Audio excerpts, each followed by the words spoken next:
Hello everyone, this is Indrajit. Welcome you to the new world of quality education Bright Vision Study Hub. My dear student, ଆଜି ମୁଁ ତୁମମାନଙ୍କ ସହିତ କିଛି specially କଥା ହେବା ପାଇଁ ଚାହୁଁଛି। ତ ତୁମେମାନେ ଜାଣିଥିବ କ୍ଲାସ୍ 10th ଯେଉଁ ଓଡ଼ିଶା ବୋର୍ଡ଼ ରହିଛି ଆଉ CBSE ବୋର୍ଡ଼ର 10th ଆଉ 12ର ରେଜଲ୍ଟ ଆସିସାରିଛି। ଯେଉଁମାନେ ଭଲ ନମ୍ବର ରଖିକରି ପାସ୍ କରିଛ ସେମାନଙ୍କୁ ମୋ ତରଫରୁ all the very best for your bright future. କିନ୍ତୁ କିଛି ପିଲା ଏମିତି ଅଛନ୍ତି ଯେଉଁମାନେ ଭଲ ରେଜଲ୍ଟ କରିପାରିନାହାନ୍ତି। ସେମାନଙ୍କ ପାଇଁ ବ୍ରାଇଟ୍ ଭିଜନ୍ ଫ୍ୟାମିଲି ମୋ ତରଫରୁ ବହୁତ ସେଡ୍ ଫିଲ୍ ହୁଏ। ଛୋଟ ଛୋଟ ଭୁଲ ପାଇଁ ସେମାନେ ତାଙ୍କର ଆଚିଭମେଣ୍ଟକୁ ଅଧାରୁ ରଖିଦେଇଛନ୍ତି। ସେମାନେ ଯେତିକି ମାର୍କ ରଖିବା କଥା ସେତିକି ମାର୍କ ରଖିପାରିନାହାନ୍ତି। ଏ କିଛି ବେସିକ୍ କଜ୍ ଅଛି ଯେଉଁଥିପାଇଁ ସେମାନେ ଏତେ ଭଲସେ ସକ୍ସେସ୍ ପାଇନାହାନ୍ତି ସେ ବିଷୟରେ ମୁଁ କଥା ହେବି। ତୁମେମାନେ ଜାଣିଥିବ ଆମେ ମେଣ୍ଢା ସମସ୍ତେ ଦେଖିଛୁ। ଯଦି ଗୋଟେ ମେଣ୍ଢା ଗୋଟେ ସାଇଡ଼୍ ଦେଇ ଯାଏ ବାକି ସାରା ଯେତିକି ମେଣ୍ଢା ଥାଆନ୍ତି ତାକୁ ଫଲୋ କରି ଯାଆନ୍ତି। ଆଜି ଷ୍ଟୁଡେଣ୍ଟମାନଙ୍କ କ୍ଷେତ୍ରରେ ମଧ୍ୟ ସେମ୍ ଜିନିଷ ହେଉଛି। ଯେଉଁଠି ଗୋଟେ ଷ୍ଟୁଡେଣ୍ଟ କୌଣସି ଜାଗାକୁ ପଢ଼ିବାକୁ ଯାଉଛି ତା ପଛରେ ଆଉ ବାକି ସବୁ ଷ୍ଟୁଡେଣ୍ଟ ଫ୍ରେଣ୍ଡ ହେଇଯାଆନ୍ତୁ କିମ୍ବା ଅଲଗା କୌଣସି ମେନରରେ ସେମାନେ ଚାଲି ଯାଉଛନ୍ତି। ନା ସେମାନେ ଟିଚର୍ସ ଦେଖୁଛନ୍ତି, ଆମ ପେରେଣ୍ଟସ୍ ମାନେ ବି ସେତେଟା ସଚେତନ ନୁହନ୍ତି ଯେଉଁମାନେ ଦେଖୁନାହାନ୍ତି ଯେ ପ୍ରପର୍ ଟିଚର୍ ଯେଉଁମାନେ ପ୍ରପର୍ ଗାଇଡ଼େନ୍ସ ଦେବେ ସେ ବିଷୟରେ। ତେଣୁ ଯେତେବେଳେ ଏଇ ସିଚୁଏସନ୍ ଆସୁଛି ଏଜୁକେସନ୍ ପାଇଁ ଏଇଟା ବହୁତ ଖରାପ ଜିନିଷ। ଯେମିତି ଭଲ ଜିନିଷ କିଣିଲା ବେଳେ ବହୁତ ସାରା ଜିନିଷକୁ ଦେଖିକି କିଣାଯାଏ, ଭଲ ଏଜୁକେସନ୍ ପାଇଁ ବି ବହୁତ ସାରା ଜିନିଷ ଦେଖିବା ପାଇଁ ପଡ଼େ। ଯଦି ଯେଉଁମାନେ ଖରାପ ରେଜଲ୍ଟ କରିଛନ୍ତି ସେମାନେ ଆଉ ସେ 2 ବର୍ଷ ଯେଉଁ ବର୍ବାଦ କରିଦେଇଛନ୍ତି ତାକୁ ଆଉ ଫେରାଇ ଆଣିପାରିବେ ନାହିଁ। ତେଣୁ ମୁଁ ସବୁବେଳେ କହେ ଯେତେବେଳେ ବି ଏଜୁକେସନ୍କୁ ଚୁଜ୍ କରିଛ ସବୁଠୁ ବେଷ୍ଟ ଏଜୁକେସନ୍ ଚୁଜ୍ କର।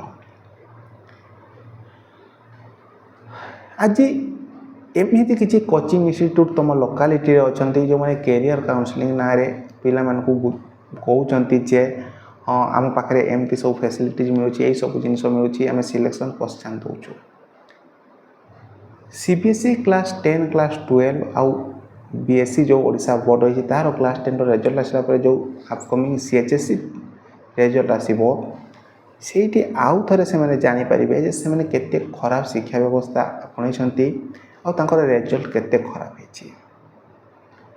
ବ୍ରାଇଟ୍ ଭିଜନ୍ର ଅନଲାଇନ୍ କୋର୍ସ କରିଥିବା ପାଖାପାଖି 30 ଜଣ ପିଲା ଯେଉଁମାନେ 90% ଏଫ୍ ମାର୍କ ରଖିଛନ୍ତି। ଏଇ ଲୋକାଲିଟିରେ ସବୁଠୁ ବେଷ୍ଟ ରେଜଲ୍ଟ ଯଦି କହିବା CBSEର ବ୍ରାଇଟ୍ ଭିଜନ୍ ଷ୍ଟଡି ହବ୍ରେ ହେଇଛି। ଯେଉଁମାନେ ଅଲଗା ଜାଗାରେ ପଢ଼ୁଥିଲେ ସେମାନଙ୍କ ରେଜଲ୍ଟ ବହୁତ ଖରାପ ହେଇଛି। ଯେଉଁମାନଙ୍କ ପାଖରୁ ଆଶା ଥିଲା ଟିଚର୍ସ ମାନେ ଆଶା କରିଥିଲେ ଯେଉଁମାନେ 90% ଏଭବ୍ ରଖିବେ ସେମାନେ 80% ବି ପହଞ୍ଚାଇ ପାରିନାହାନ୍ତି। ତେଣୁ ଯଦି କେହି ପେରେଣ୍ଟସ୍ ବି ମୋ ଭିଡ଼ିଓକୁ ଦେଖୁଥିବେ ଗୋଟେ କଥା ମନେ ରଖନ୍ତୁ, ଏଜୁକେସନ୍ ଚୁଜ୍ କଲାବେଳେ ସବୁଠୁ ବେଷ୍ଟ ଚୁଜ୍ କରିବାର ଅଛି। ଏବେ CHSE +2 ରେଜଲ୍ଟ ଯେତେବେଳେ ଆସିବ ରେଜଲ୍ଟ ଦିନ ବି ଆପଣମାନେ ଦେଖିପାରିବେ ଲୋକାଲିଟିରେ ଥିବା କୋଚିଂ ସେଣ୍ଟର ଗୁଡ଼ା ଯେଉଁ ଅଛି ସେଗୁଡ଼ାର ରେଜଲ୍ଟ କେତେ ଖରାପ ହେଇଥିବ। ଏହାର ବି ସେମ୍ କାରଣ ହେଉଛି ନୋଟ୍ସ। କିଛି ଜାଗାରେ କ'ଣ କରୁଛନ୍ତି ନୋଟ୍ସ ଡାକି ଦେଉଛନ୍ତି ଆଉ କହୁଛନ୍ତି ସେଇଗୁଡ଼ାକୁ ପଢ଼ିକି ଆସ ଆମେ ପଢ଼େଇ ଦେବୁ। ଯେଉଁ ଏକ୍ଜାମିନର ଏକ୍ଜାମ୍ କରୁଛି ସେ କେବେ ବି ଚାହିଁବନି ଛୁଆମାନେ ସମସ୍ତେ ଟପ୍ କରନ୍ତୁ।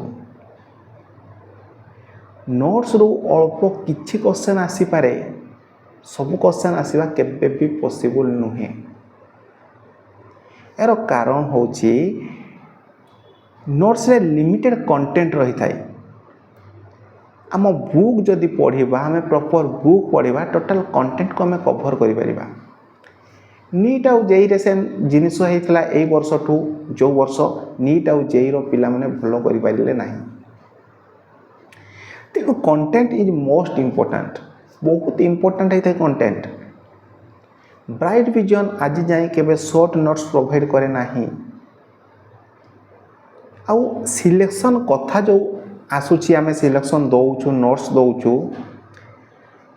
एग्जामिनर थॉट को बुझापी आमको रिसर्च करने पड़ो previous 10 year 15 year question pattern को आकार पड़ुची कौ टाइप क्वेश्चन पड़ुची ये सब को एनालाइज करने पड़ो आ ये सब को एनालाइज करने प्रॉपर एजुकेशन दरकार एबे भी बहुत सारा कोचिंग इंस्टीट्यूट अच्छी जो मैंने नॉर्मली बिना क्वालिफिकेशन वाला टीचर मान को तांकर मनी माइंडेड नेचर से रखी नौ सफर कर पिला माने जो मानकर सीबीएसई पिला को पढ़ाइबार योग्यता नहीं से भी सीबीएसई पिला को पढ़ाई दि जाऊँगी जो मैंने सीएचएसई पिला को पढ़ाई पारे से भी से जिन दि जाऊँगी पिला माने फास्ट वर्ष सेकेंड वर्ष 2 वर्ष कटि जा बुझीपार ना से मोटिवेट करा जे आम करी देखू कि 2 वर्ष पर जो रिजल्ट आसूँ ए वर्ष से कहते क्वेश्चन हार्ड पड़ा ये टाइप क्वेश्चन के आसी न थाए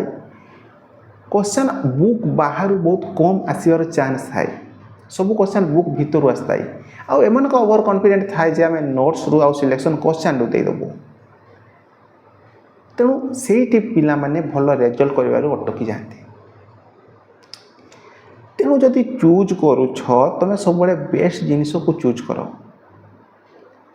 सेमती तुम एरिया रे जोठी जदि कहबी मु सारस्वत ब्लॉक कथा ब्राइट विजन स्टडी हब सब चेष्टा करे तुम मानकर सक्सेस पाई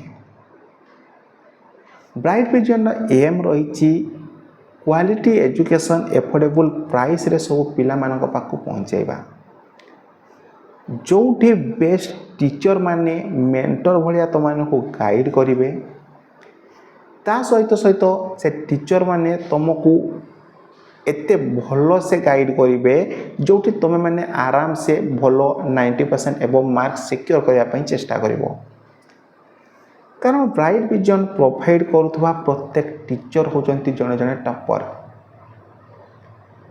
एमती नहीं कि आम मैंने चाहूँ मनी माइंडेड है कि एमती टीचर रखीदेबू जो टीचर माने पढ़े पारे आम सेमती टीचर केबे भी आज जाए रखीनु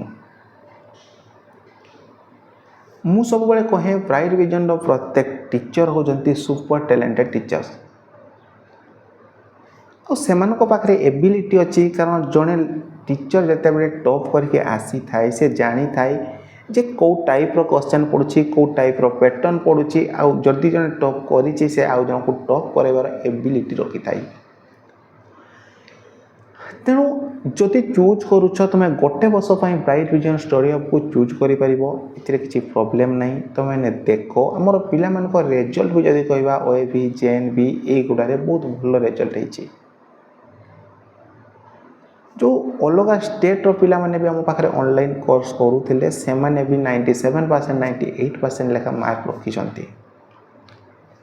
तेणु प्रत्येक स्टूडेंट को मुझे एगेन कहवाई चाहूँगी थरे बेस्ट चूज कर आउ ब्राइट विजन को चूज कर आउ एतिकी भरोसा दौची तुम ब्राइट विजन को चूज कलापर जापर ब्राइट विजन केमती सब बेस्ट एजुकेशन तुम को प्रोवाइड करुच्ची। Thank you.